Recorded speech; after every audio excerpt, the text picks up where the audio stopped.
అల్లూరి జిల్లా చింతూరు విఆర్పురం మండలాల్లో భారీ వర్షానికి వడ్డిగూడెం శ్రీరామగిరి గ్రామాలను వరద నీరు చుట్టుముట్టింది. గ్రామస్తులను పునరావాస కేంద్రాలకు తరలిస్తున్నారు. చింతూరు టీ నేషనల్ హైవేపై వరద నీటిలోని లారీ చిక్కుకుంది. వరద ప్రవాహంలో దాదాపు 120 గ్రామాల రాకపోకలకు అంతరాయం ఏర్పడింది. దీంతో భయం గుప్పెట్లో ప్రజలు ప్రాణాలు అరచేతిలో పెట్టుకుని జీవిస్తున్నారు. చింతూరు వద్ద 40 అడుగులకు చేరింది శబరి నది. లోతట్టు ప్రాంతాల ప్రజలను అప్రమత్తం చేశారు అధికారులు.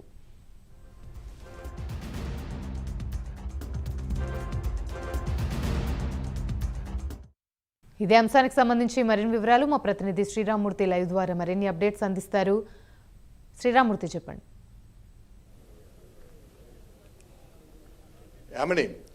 వరద గోదావరి ఉప్పొంగి ప్రవహిస్తున్న పరిస్థితి ఉంది. గోదావరి వరద ఉగ్ర రూపం దాల్చింది. భద్రాచలం దగ్గర ఇప్పుడు 48 అడుగులకు చేరుకుంటుంది. 48 అడుగులకు చేరుకున్నట్లయితే రెండో ప్రమాద హెచ్చరిక జారీ చేస్తారు. రెండో ప్రమాద హెచ్చరిక ఇక్కడ జారీ చేసినట్లయితే 11,44,000 క్యూసెక్కుల నీరు దిగువకి విడుదలవుతుంది. దీంతో పోలవరం ప్రాజెక్టు దగ్గర చూసినట్లయితే ఉగ్రరూపం గోదావరి దాల్చింది. 48 అంటే పోలవరం స్పిల్వేలోని 48 గేట్ల నుంచి కూడా భారీగా వరద నీరు కిందకి దాదాపుగా 10 లక్షల క్యూసెక్కుల నీరు కిందకి విడుదలవుతున్న పరిస్థితి ఉంది. అయితే దిగువన గల 50 కిలోమీటర్లు దిగువన గల ధవళేశ్వరం బ్యారేజీలో మొత్తం 175 గేట్లను పూర్తిగా ఎత్తి ఉంచారు. ఆ వరద వచ్చినట్టుగా దిగువకి విడుదల చేస్తున్నారు. ధవళేశ్వరం బ్యారేజ్ వద్ద మొదటి ప్రమాద హెచ్చరిక కొనసాగుతూ ఉంది. రెండో ప్రమాద హెచ్చరికకి ఇంకొక అడుగు నీరు చేరుకున్నట్లయితే రెండో ప్రమాద హెచ్చరిక వస్తుంది. అంటే ప్రస్తుతం 12.70 అడుగుల నీటి మట్టం ఇక్కడ ధవళేశ్వరం బ్యారేజ్ దగ్గర ఉంది. ఇది 13.75 అడుగులకు చేరుకున్నట్లయితే రెండో ప్రమాద హెచ్చరిక జారీ చేస్తారు. రెండో ప్రమాద హెచ్చరిక జారీ చేసే సమయానికి చూసినట్లయితే ఇంకొక 2-3 గంటల సమయం పట్టే అవకాశం ఉంది. ఈలోగా ఇక్కడికి 11,50,000 క్యూసెక్కుల నీరు దిగువకి విడుదలవుతున్న పరిస్థితి ఏర్పడుతుంది. ఇప్పటికే 11 లక్షల క్యూసెక్కుల నీరు వరకు దిగువకి విడుదలవుతుంది. దీంతో దిగువన గల డాక్టర్ అంబేద్కర్ కోనసీమ జిల్లాలోని వశిష్ట, వైనితేయ, గౌతమి ఉపనదులు పొంగి ప్రవహిస్తున్నాయి. దీంతో అధికార యంత్రాంగం కూడా అంతా అప్రమత్తమయ్యారు.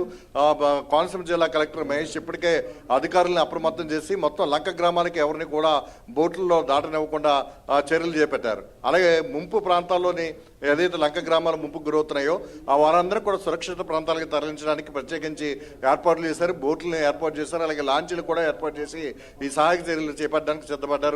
అలాగే ఇక్కడ కాజువే కనకాయ లంకలో కాజువే పూర్తిగా మునిగిపోయింది. ఇక్కడ పెదపూడి లంకలో మొత్తం 4 లంక గ్రామాలకి రాకపోకలు నిలిచిపోయినాయి. బోట్ల మీదే నిత్యావసరాలకు కొనసాగుతున్నాయి.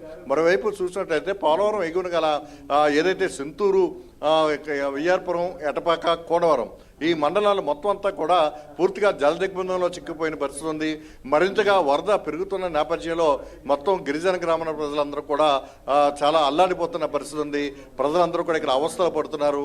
అనేక ముంపు గ్రామాల నుంచి ట్రాక్టర్ల ద్వారా, ఆటోలు, అలాగే బోట్ల ద్వారా వారు సురక్షిత ప్రాంతాలకి, రక్షణ ప్రదేశాలకి తరలి వస్తున్నారు.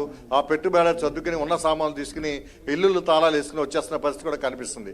అయితే కొంతమంది దగ్గరలో ఉన్న కొండలు ఎక్కి కొండల మీద టెంటలు వేసుకుని కూడా కాలం గడుపుతున్నారు. నిన్న ఉదయం నుంచి కూడా క్రమేణా ధవళేశ్వరం, భద్రాచలం దగ్గర వరద నీటి మట్టం పెరగడంతో, అలాగే ఇటు శబరి నుంచి కూడా వరద పొంగి ప్రవహిస్తూ ఉండటంతో ఇక్కడ 40 అడుగులకి చింతూరు దగ్గర చేరుకుంది.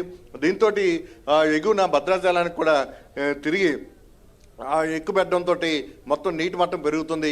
అలాగే ఇప్పుడు తాజాగా వచ్చిన సమాచారం ప్రకారం ఇక్కడ రేపు ఎల్లుండి కూడా దుమ్ముగూడు నుంచి కూడా భారీగా వరద నీరు కిందకి విడుదలవుతుందని చెప్పి సిడబ్ల్యూసి పేర్కొంది. అట్లాగే పరివాహక ప్రాంతాల్లో కూడా భారీగా వర్షాలు ఇంకా కురుస్తూనే ఉన్నాయి. ఇంకా 2 రోజులు భారీ వర్షాలు కురిసే పరిస్థితి ఉంది.